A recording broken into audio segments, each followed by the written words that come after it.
Habib Rizik bebas bersyarat. Ini pesan yang disampaikan lewat pertemuan di Petamburan.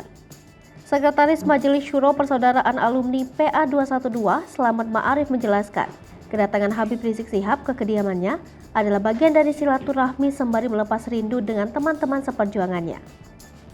Slamet mengatakan, Rizik berpesan agar mereka yang tengah berjuang terus mengaungkan mengenai revolusi akhlak.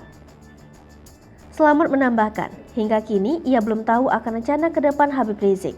Namun yang pasti, Habib tengah beristirahat terlebih dahulu sebelum melakukan aktivitas. Selain itu, Slamet menyatakan bahwa Rizik masih dinyatakan bebas bersyarat.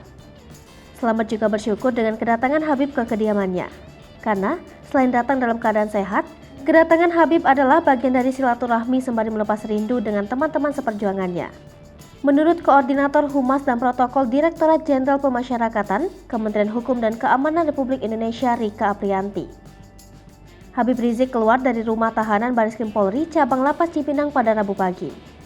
Menurut Rika, Habib Rizik telah memenuhi syarat administratif dan substantif untuk mendapatkan hak remisi dan integrasi.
Hai pemirsa Sri Popo TV, jangan lupa komen, like, dan subscribe, serta tonton terus berita-berita terupdate lain